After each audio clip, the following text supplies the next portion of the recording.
2023 সালের জানুয়ারি মাসে এই প্রজেক্টে কাজ করেছি।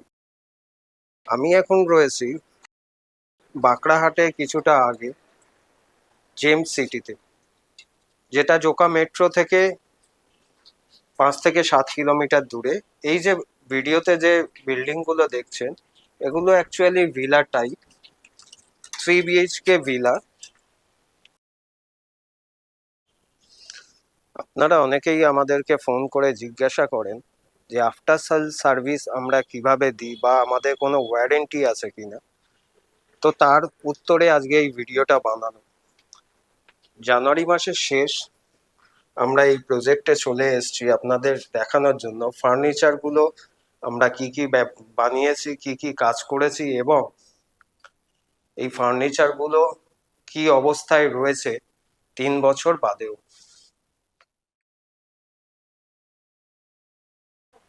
এন্ট্রান্স থেকে প্রবেশ করলে এইখানে ডিবি বক্সটাকে আমরা কভার করে দিয়েছি। এইখানে মেইনলি ডিবি বক্স রয়েছে এবং এন্ট্রান্সের এই জায়গাটায় আপনারা দেখতে পাচ্ছেন একটা ওপেন ডোর রয়েছে, যেটা কিচেন, এবং তার পাশে একটা বাথরুম এবং এখানে একখানা ভ্যানিটি ইউনিট রয়েছে। আর এর ভিউটা আমি যদি কিচেনের দিকে ব্যাক সাইড করে দাঁড়াই, তাহলে এই ভিউটা ঠিক এরকম। তো প্রথমেই আমরা কিচেনে আসি। কিচেনটা বেশ ছোট, ভিডিওতে যেটা দেখতে পাচ্ছেন কিচেনটা বেশ ছোট।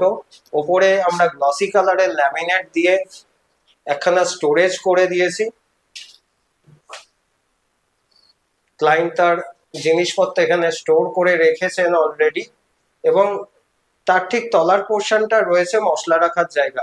যেহেতু এইখানে একখানা উইন্ডো রয়েছে, তাই এখনো পর্যন্ত এইখানে চিমনি লাগানো হয়নি এবং এক্সস্ট দিয়ে কাজ চালানো হচ্ছে। এইবারে আসি নিচের পোর্শন। কিচেনের লোয়ার পোর্শনটায় আমরা এইভাবে অ্যারেঞ্জ করেছি। এখানে 3টে বাস্কেট দেওয়া হয়েছে এবং এইখানে এই যে দেখতে পাচ্ছেন বটল পুল আউটের জায়গা। যেহেতু কিচেনটা ছোট, সেহেতু বটল পুল আউটের জায়গাটা এইখানেই করতে হয়েছে আমাদের। কিচেন থেকে জাস্ট বেরোলেই আপনারা প্রথম দিকে যেটা দেখেছেন যে এন্ট্রান্স থেকে একদম স্ট্রেট এইখানে একটা ভ্যানিটি ইউনিট রয়েছে। তো ভ্যানিটি ইউনিট এখানে একটা দেয়া হয়েছে কারণ বাথরুমটা ছোট বলে এইখানে ভ্যানিটি ইউনিট দেওয়া হয়েছে। এবং আপনারা বুঝতে পারছেন এই ভ্যানিটি ইউনিটটা 3 ফিট চওড়া এবং এটা এই ডাইনিং স্পেসের সাথে বেশ সুন্দর মানানসই, এবং এটাকে একটা কর্নারে প্লেস করেছি। আর ওপর দিকে যেহেতু বলছি যে বাথরুমটা ছোট, সেহেতু এইখানে একখানা স্টোরেজ মিরর দেয়া হয়েছে। ভ্যানিটি ইউনিটের অপোজিট ওয়াল এটা। এইখানে আমরা একখানা টেক্সচার পেন্ট করেছি। আমি একটু কাছ থেকে দেখাচ্ছি টেক্সচার পেন্টটা। অ্যাকচুয়ালি এই কালার লাইটের রিফ্লেকশনের জন্য খুব ভালো আসে না। আমি এই কর্নার থেকে একবার দেখাই, আপনারা বুঝতে পারছেন কিনা। আমি ব্যালকনির দিক থেকে যদি এর ভিউটা দেখাই, তাহলে এই টেক্সচারের কালারটা অনেকটা বোঝা যাচ্ছে, যাতে লাইট গার্ড হচ্ছে বলে বোঝা যাচ্ছে। এই ওয়ালটাতে এরকম একখানা রাফ টেক্সচার করা হয়েছে এবং এর লুকটা কিছুটা এরকম। ডাইনিং এরিয়া থেকে আমি যদি ভেতর দিকে আসি, এই রুমটাকে লিভিং এরিয়া বানানো হয়েছে। অ্যাকচুয়ালি ক্লায়েন্ট তার পছন্দ মতো এটা করেছে। এই রুমটা ডাইনিং এরিয়ার জন্য বেস্ট। আর আমি যেখান থেকে প্রবেশ করছি, যেটাকে আমি লিভিং ডাইনিং এরিয়া বলছি, সেই জায়গাটা লিভিং এরিয়ার জন্য বেস্ট। এইখানে একখানা 5 সিটার সোফা রয়েছে, এটা পুরোপুরি সেগুন কাঠের তৈরি, এবং একখানা ডাইনিং টেবিলও রয়েছে। এবার আমি সোফার পেছন দিকে গিয়ে আমার এই রাইট হ্যান্ড সাইডে যে টিভি ইউনিটটা রয়েছে সেইটাকে দেখানোর চেষ্টা করি। এন্ট্রান্স থেকে এই লিভিং এরিয়ায় প্রবেশ করার পর যে ওয়ালটা পাওয়া যাচ্ছে রাইট হ্যান্ড সাইডে, সেইখানে টিভি ইউনিটটা রয়েছে ভিডিওতে যেমন আপনারা দেখতে পাচ্ছেন। এই রাইট হ্যান্ড সাইডে যে ডার্ক কালারের যে মেটেরিয়ালটা দেখতে পাচ্ছেন, এটা অ্যাকচুয়ালি লুভার্স রয়েছে। তারপরে আমরা একখানা পিভিসি ল্যামিনেট ব্যবহার করেছি যেটা মার্বেল ফিনিশ। আর এই সেকশনটা এটা রয়েছে ক্লায়েন্টের খুব পছন্দের জায়গায়। এটা আসলে বার ইউনিট, চলুন একটু কাছ থেকে দেখাই। দেখতে পাচ্ছেন এইটা লুভার্স রয়েছে, আমি কাছে আসাতে আরো ভালো বোঝা যাচ্ছে। এবং এটা পিভিসির ম্যাট ফিনিশের একখানা ল্যামিনেট রয়েছে যেটা মার্বেল ফিনিশ। আর এই যে পার্টটা বার ইউনিটের, এই স্পেসটা আমরা ক্লায়েন্টের রিকোয়ারমেন্ট অনুযায়ী বানিয়েছি। আমরা সেই অনুযায়ী এই জায়গাটাকে প্রোফাইল লাইট দিয়ে হাইলাইট করা হয়েছে এবং উডেন ল্যামিনেট এখানে ইউজ করা হয়েছে। যেহেতু এখানে গ্লাস সেলফ এবং গ্লাস ডোর রয়েছে, তাই আলোর রিফ্লেকশনে এই জায়গাটা আরও বেশি গর্জিয়াস লাগছে। ক্লায়েন্ট আমাদেরকে বলেছিলেন দরজা, টিভি ইউনিট এবং এই পুরো ওয়ালটা যাতে সিমিলার মনে হয় একখানা ফার্নিচারেরই পার্ট। সেই কারণে আমরা এই যে দরজার রাইট হ্যান্ড সাইডে একটা ফ্রেমিং করে দিয়েছি যেটা এল টাইপ হয়ে টিভি ইউনিটের সাথে টাচ করে গেছে এবং দূর থেকে এর ভিউটা কিছুটা এরকম লাগে।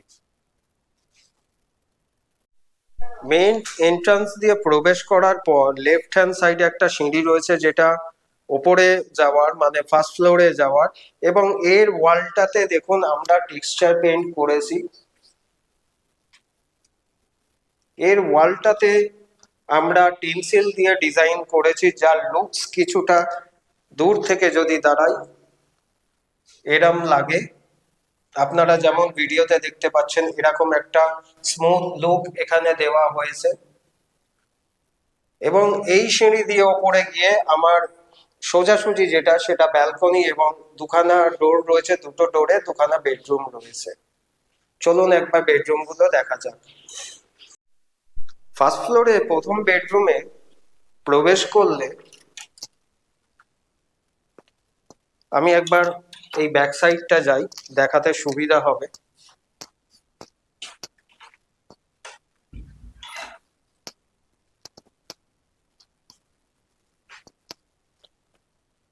ডোর থেকে ঢোকার পর এখানে একখানা আমরা যা স্পেস ছিল আপনারা দেখতে পাচ্ছেন এই ওয়ালের সরাসরি রয়েছে একখানা ডোর, সেই কারণে এখানে ওয়ার্ড্রোব করার চান্স নেই। এবং এই যে এই বেডের পায়ের দিকটা লেগ সাইডটা এইখানে একটা উইন্ডো হয়েছে, এখানেও ওয়ার্ড্রোব বানানো যাবে না, সুতরাং ওয়ার্ড্রোবটা অন্য জায়গায় আমরা প্লেস করেছি। এখানে শুধু একখানা বেড বানানো হয়েছে। বেডটা এরম বেডটা এই ডিজাইনের করা হয়েছে এবং এটা হাইড্রোলিক বেড, এটাকে তুলে খোলা যায়। এর যার উপরে গদি রয়েছে সেটাকে ধরে লিফট করলে এটা খোলা যাবে। এবং হেডবোর্ডটা দেখুন, এখানে ক্লায়েন্টের রিকোয়ারমেন্ট ছিল যে ফোন চার্জ দেওয়ার জন্য আমাকে একটা জায়গা করে দিন, বা এখানে জলের বোতল বা কিছু সামগ্রী রাখার জন্য একখানা স্পেস করে দিন। তো আমরা এইভাবে ডিজাইনটা এখানে করেছি। এই রুমের বাঁ দিকে দরজা এবং ডান দিকে স্পেস না থাকার জন্য বেড সাইড টেবিলটাকে অন্য জায়গায় প্লেস করা হয়েছে। এই জায়গাটাতে সাইড টেবিলটা রেখেছি, ক্লায়েন্ট তার ইচ্ছা মতো এটাকে উনি ব্যবহার করে নেন। সেকেন্ড বেডরুমে প্রবেশ করলে এই একটা ডার্ক কালারের ওয়াল এশিয়ান পেন্টসে করা হয়েছে। পুরো বাড়িতে যে রং দেখতে পেলেন আপনারা এশিয়ান পেন্টস রয়্যালের করা হয়েছে।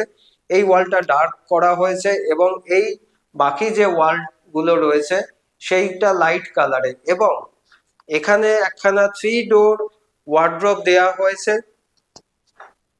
এবং কাছ থেকে আপনাদেরকে দেখাই, যেহেতু ক্লায়েন্ট এখানে থাকেন না, ওয়ার্ড্রোব গুলো লক করা।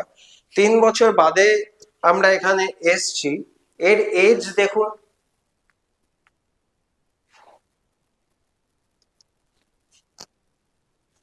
এখনো পর্যন্ত কিন্তু ইনট্যাক্ট রয়েছে ফার্নিচার।